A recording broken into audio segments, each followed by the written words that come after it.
Hello everyone, welcome to academic solution. তো আশা করছি তোমরা সবাই ভালো আছো। তো তোমরা হয়তো ইতিমধ্যে জেনে থাকবে কি তোমাদের যে অষ্টম শ্রেণীর যে ষান্মাসিক মূল্যায়ন বা অর্ধবার্ষিক পরীক্ষার রুটিন প্রকাশিত হয়েছে। তো আজকে সেই রুটিনে কবে পরীক্ষা, কোন বিষয় হবে সেটা নিয়ে আলোচনা করা হবে। তো তোমরা যারা নতুন আছো এবং এখন যারা এই চ্যানেলটিকে সাবস্ক্রাইব করনি, অতি দ্রুত তোমরা সাবস্ক্রাইব করে নাও, কারণ এই চ্যানেল তোমরা বিজ্ঞান, ইংলিশ, ডিজিটাল প্রযুক্তি, তোমাদের যে এবং ষষ্ঠ থেকে নবম শ্রেণীর সব বিষয়ের যে ষান্মাসিক মূল্যায়নের সমাধান সেগুলো সময় মতো পেয়ে যাবে। তো দেখো, তোমাদের প্রথম পরীক্ষা 7 তারিখ 7 মাস 2024 শুরু হবে। অর্থাৎ তোমাদের পরীক্ষাটা শুরু হবে কি মাসে? জুলাই মাসে। জুলাই মাসের 7 তারিখ থেকে শুরু হবে।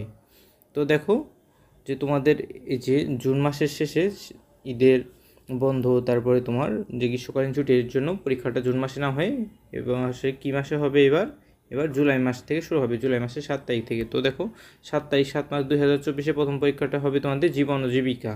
তারপরে দেখো কি আছে, তারপরে তোমাদের যে 9 তারিখ, তো 9 তারিখ 7 মাস 2024 এই দিন কী হবে তোমাদের স্বাস্থ্য সুরক্ষা পরীক্ষা।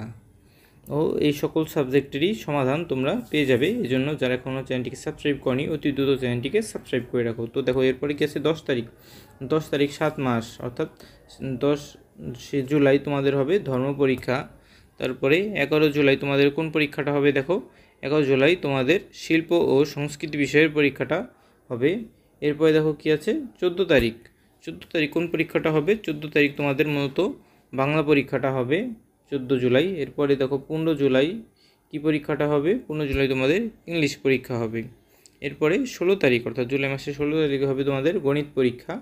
এরপরে কি আছে দেখো, এরপরে আছে তোমার 18 তারিখ, 18 তারিখে হবে বিজ্ঞান পরীক্ষা। এবং এরপর আছে 21 তারিখ, 21 তারিখে হবে ইতিহাস ও সামাজিক বিজ্ঞান পরীক্ষা। এবং 22 তারিখে তোমাদের পরীক্ষা শেষ হয়ে যাবে। এদিন কী হবে? ডিজিটাল প্রযুক্তি পরীক্ষা।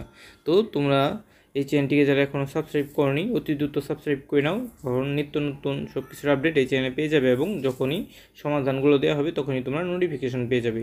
তো সবাইকে ধন্যবাদ জানিয়ে আজকে এখানেই শেষ করছি।